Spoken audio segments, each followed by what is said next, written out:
Alors là, je crois que j'ai un mot intéressant. Scénariste. Ça me fait 28 points. Ouais. À toi. C'est pas mal, mais moi j'ai mieux, parce que je vais venir avec générique. Et ça, c'est mot contre triple, mon petit Jean. Et ben, ça fait 46 points.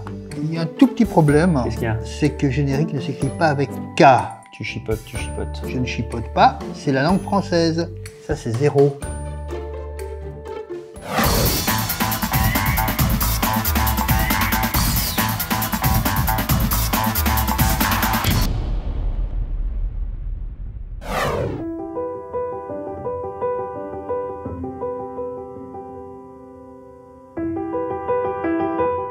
Les mots, c'est quasiment ma vie.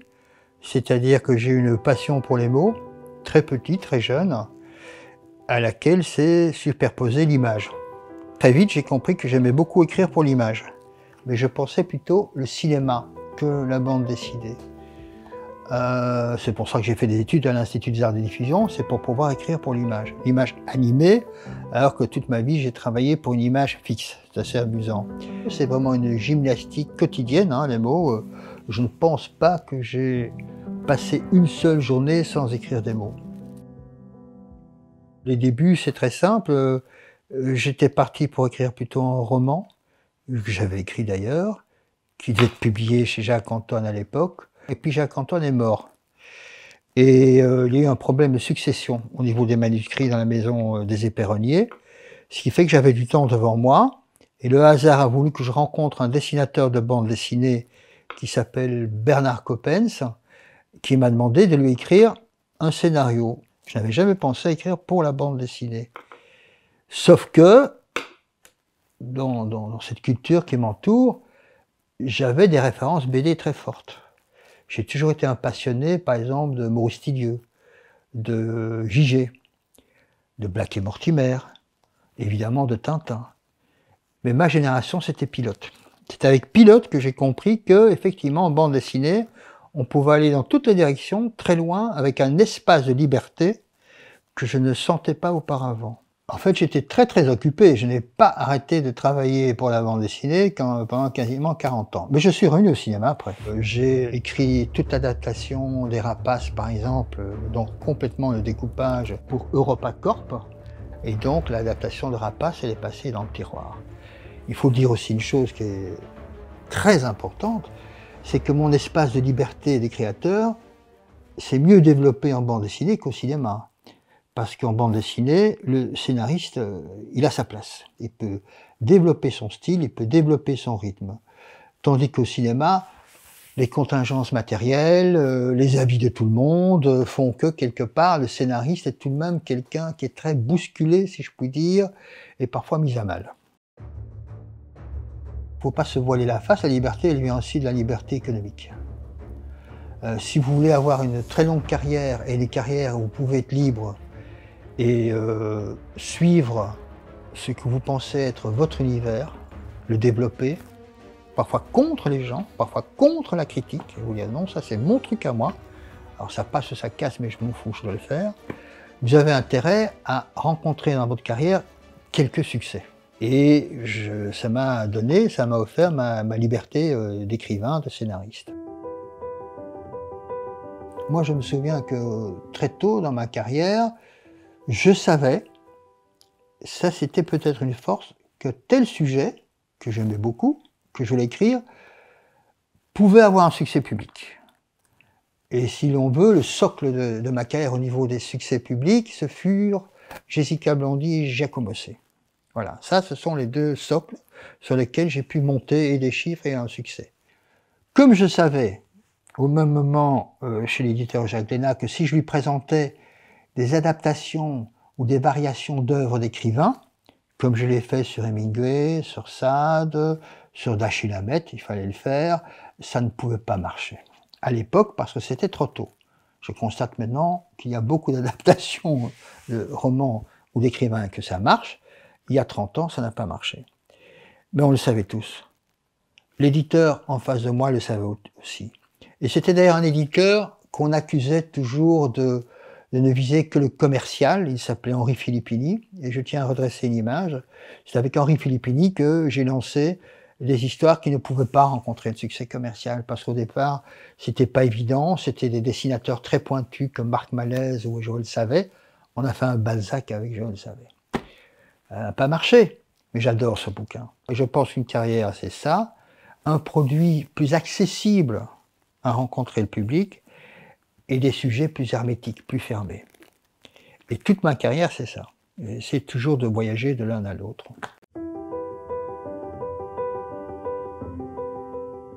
C'est pour ça que la bande dessinée est passionnante, c'est que c'est un réservoir immense. Dans la bande dessinée, il y a d'abord le dessin, ça c'est évident. On ouvre un album de bande dessinée pour le dessin, pour les couleurs, pour l'atmosphère que dégagent les dessins, pour la couverture, qui est un dessin. On a même parfois tendance à en acheter un album rien que pour la couverture, parce qu'elle est sublime, et on peut être déçu par après, par ce qu'on découvre à l'intérieur. Mais la bande dessinée est un réservoir formidable, parce qu'on peut y mettre la bande dessinée pure, l'art du dialogue, le montage, le découpage, la théâtralité, le cinéma certainement, et en fait il y a beaucoup, et peu de gens l'ont remarqué, beaucoup de séquences dans mes albums qui sont des coups de chapeau à des séquences de films. Moi je me souviens d'un Jessica Blondy où elle est au bord d'une falaise, elle salue un personnage, elle sait qu'elle ne le verra plus, mais ils ont vécu une histoire ensemble. Eh bien c'était exactement un hommage à Vincente Minnelli, un film qui s'appelle Sandpiper, où Richard Burton quitte Elizabeth Taylor. Ils se sont aimés, ils savent qu'ils ne se verront plus jamais, et mon découpage dans Blondy suivait exactement le découpage de Vincente Minnelli et de ce film-là. Et il y en a plein. Il y en a plein comme ça à gauche, à droite, parce que quelque part, la rythmique du cinéma s'adapte très très bien aussi à la bande dessinée, sauf que quelque part on n'a pas la bande son, évidemment, et qu'on a une image fixe. On n'y attache peut-être pas assez d'importance, je trouve qu'un dialogue est vital dans une bande dessinée, parce qu'il interfère de toute façon sur le dessin, et le dessin interfère sur le dialogue. J'ai eu très souvent un dialogue qui ne fonctionne pas avec le dessin. Très souvent, le dessinateur s'en rend compte et change le dessin, change le regard. Un dialogue doit correspondre à un regard. Et je défendrai toujours l'écriture dans la bande dessinée aussi. Il n'y a pas que le dessin, voilà, c'est ça. C'est pour ça aussi que je n'ai aucun complexe vis-à-vis du dessin. Je n'ai jamais eu envie de dessiner, je dessine très mal, je suis extrêmement admiratif devant le travail des dessinateurs, mais je n'ai aucun complexe parce que j'y trouve ma place avec mon écriture, mon découpage et mes dialogues.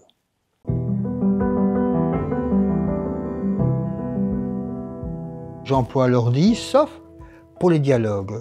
Alors parfois j'aime encore bien écrire mes dialogues, et surtout les dialogues ça se dit à haute voix, très souvent. Donc mon épouse me corrige toujours parce que je marmonne sans arrêt toute la journée, des brides de dialogue où j'essaye vraiment de voir si ça fonctionne au niveau du personnage.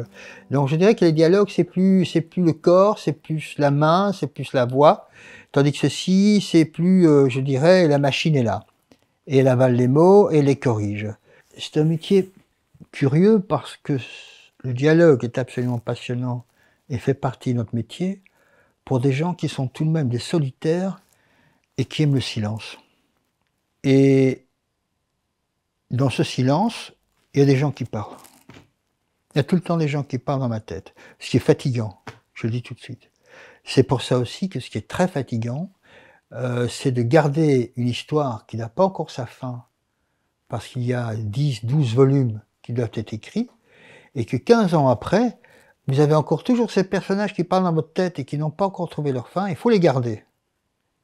Il faut les garder. Le tiroir reste ouvert. Vous n'avez pas pu refermer le tiroir. Et dans ma tête, il y a des tas de tiroirs ouverts. Il y a beaucoup de personnages de femmes, je pense, dans mes histoires. Encore maintenant, dans ce que je viens d'écrire, je viens d'écrire un album sur la Calas.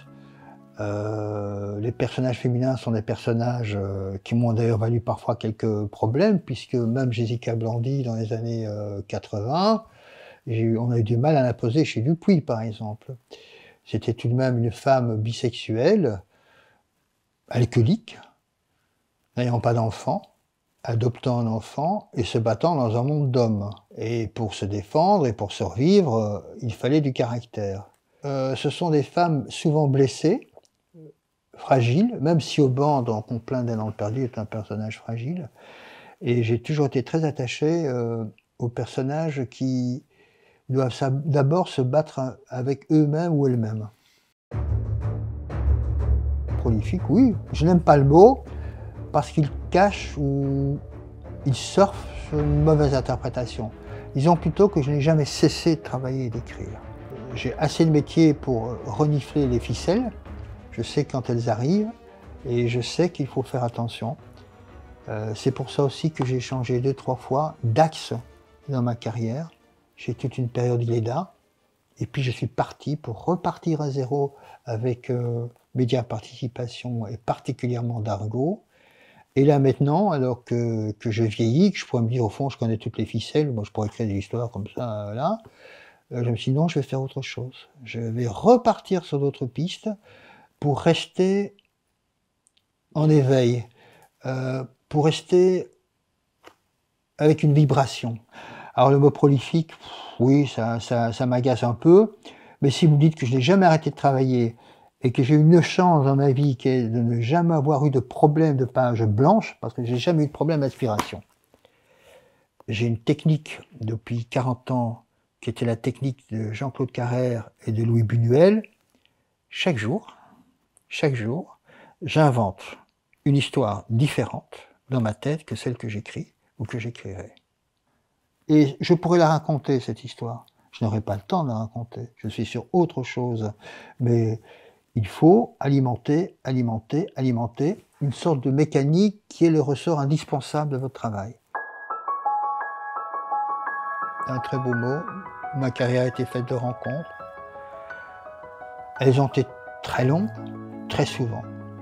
J'ai eu un grand chagrin dans ma carrière, c'est la mort de Philippe Delaby. Ça c'est clair, à 52 ans, là je ne m'y attendais pas du tout. Ça a cassé beaucoup de choses, mais très souvent, le travail excédait les frontières simplement, je dirais, du dessin, de l'écriture. Il y avait une connivence. Donc j'ai eu de très longues collaborations avec beaucoup de monde, et même si parfois on s'est disputé, parce qu'on peut se disputer, on peut ne pas être d'accord, parfois nous n'étions pas d'accord, je garde d'excellents souvenirs de toutes mes collaborations, quasiment. Ce sont des gens qui m'ont apporté leur talent, ce dont je leur en suis très reconnaissant, et qui m'ont permis de m'exprimer comme je le désirais, en toute liberté. Quand j'ai commencé ma carrière, il y avait quasiment très peu de femmes qui travaillaient dans la bande dessinée, il y avait aussi très peu d'actrices. Puis c'est venu tout doucement. Et là maintenant, au moment où je prends tout de même un peu de distance, je constate qu'il y a des autrices, puisqu'il faut dire autrices maintenant, nettement plus nombreuses, avec leur univers, de générations différentes, qu'il y a des lectrices et qu'effectivement le métier se féminise également, ce qui est une très très bonne chose. Il ne faut pas oublier que je suis quelqu'un qui vient d'une génération où on se battait beaucoup pour les femmes. Les générations après 68, les générations des années 70. Et c'est peut-être aussi pour ça que, dès le départ dans ma carrière, j'ai travaillé avec des femmes. Et si je prends Joël Savet pour le Balzac, Viviane Nicaise, Anna Miralles, Béatrice Tillier, si on prend tout ça, j'ai travaillé à peu près 30 ans avec des femmes. Et vraiment, il y a un axe féminin dans la création, dans ce que j'ai pu créer, et je leur dois beaucoup également. Il faut garder des projets. J'ai des projets plus pointus peut-être, se mettre en danger, comme je l'ai dit tout à l'heure, c'est très important de garder une fraîcheur. J'ai des albums qui sortiront, qui sont assez recentrés sur l'acte d'écrire. C'est quoi l'écriture? C'est quoi la création? J'aime bien travailler là-dessus. Autour de ça, j'ai 2-3 projets encore. Je dois terminer 2 grands cycles, le cycle de Murena et le cycle de Complaint des Landes perdues. Et dans ma tête, il y a toujours des tiroirs qui ont envie de s'ouvrir. Ça, c'est très clair. Des collaborations avec des auteurs nouveaux, comme James Calderon. Ça, pour moi, c'est passionnant aussi, parce qu'il m'apporte encore des choses nouvelles. Le mot fin est un mot passionnant, parce qu'au moins, vous avez abouti, vous êtes arrivé au rivage, et la traversée s'est faite. Je pense que le mot fin, je vais toujours courir derrière le mot fin. Je vais toujours courir derrière le mot fin, c'est clair. Parce qu'en fait, le mot fin, c'est jamais fini. Quand vous écrivez, c'est jamais fini.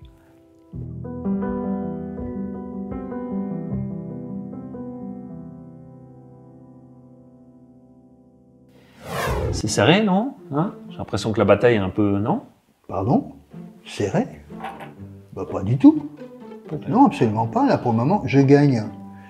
Et de façon assez confortable. Ouais, tu sais, les mathématiques, non, c'est pas serré du tout. Ce qu'on veut. Et là, je vais mettre le coup de grâce avec Kaboom. Voilà, Kaboom, c'est le nom de l'émission, accessoirement. Bah, voilà. Non, c'est pas français, ça. C'est pas dans le dictionnaire, ça. Tu sors ça. Je veux bien que ce soit ton émission, mais ça n'a rien à voir avec le Scrabble. Tu m'enlèves ce mot. De toute façon, que tu le veuilles ou non, quoi? Ça va péter. Oh, c'est pas vrai.